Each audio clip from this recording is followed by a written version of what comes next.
Welcome two movie spoiler.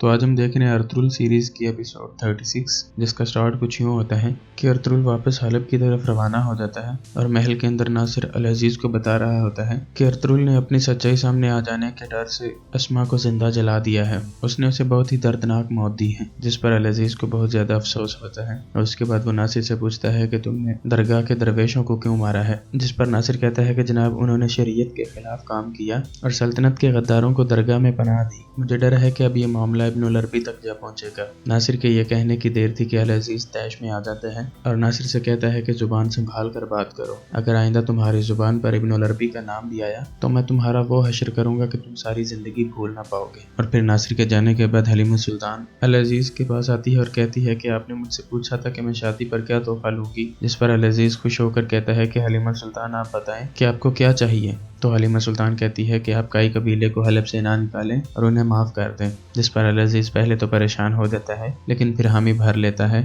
और कहता है कि ठीक है, उन्हें मौसम बहार तक हलब में रहने दिया जाएगा।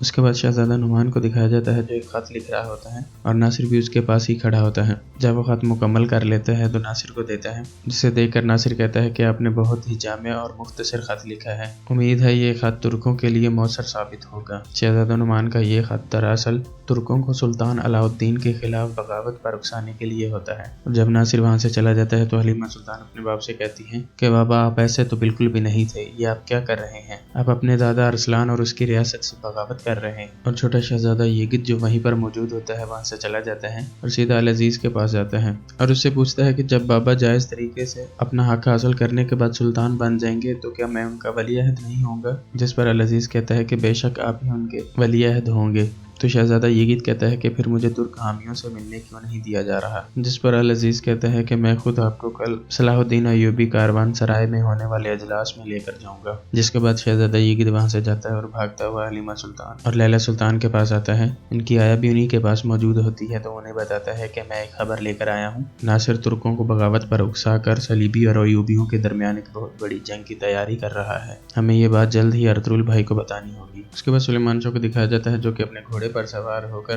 कबीले के अतराफ का एक चक्कर लगाने चला जाता है। इधर लैला सुल्तान और उसकी आया चंद सिपाहियों को लेकर हलब के बाजार में खुशबुओं वाली दुकान पर जाती हैं और अर्तुगरुल को भी मिलने के लिए वहीं पर बुलाया होता है। तो जब वहां पर वो मिलते हैं तो लैला सुल्तान अर्तुगरुल को वो बात बता देती है जो शहजादा येगिद अल अजीज से सुनकर आया होता है। फिर कबीले में दिखाया जाता है कि खवातीन भी तलवारबाजी और नेजाबाजी की मशक कर रही होती हैं। तभी सलजान वहां पर आ जाती है जो गोकची और आइकस को बात करते हुए सुन लेती है। जैसे गोकची कह रही होती है कि अर्तुगरुल और बंदूकतू भाई तुर्कुत को वापस ले आएंगे, तुम खुद देख कर रही हो वो उसके लिए कितनी मेहनत कर रहे हैं। जिस पर आइकस उसे कहती है कि गोकची तुम ये अपने प्यार में कह रही हो, तो गोकची उसे कहती है कि नहीं, तुम ये अपने दुख में कह रही हो। तो सलजान जो ये बातें सुन रही होती हैं आइकस से कहती है कि अगर तुर्कुत सलीबी किले में गिरफ्तार है तो तुम उसका हुसैन औरतों पर क्यों निकाल रही हो? जिस पर आइकस उसे कहती है कि लगता है गुंदोगतू भाई खुद चले गए और तुम्हारी अकल भी अपने साथ ही ले गए हैं, बेहतर है कि तुम अपने काम से काम रखो। जिस पर वो कहती है कि तुम एक सरदार की बीवी से ऐसे कैसे बात कर सकती हो? तो आइकस उसे कहती है कि तुम भी तमीज से मेरे साथ बात करो। तभी हाइमा खातून वहां आ जाती है और सलजान को मना कर देती है, जिस पर वो दोनों वहां से चली जाती हैं।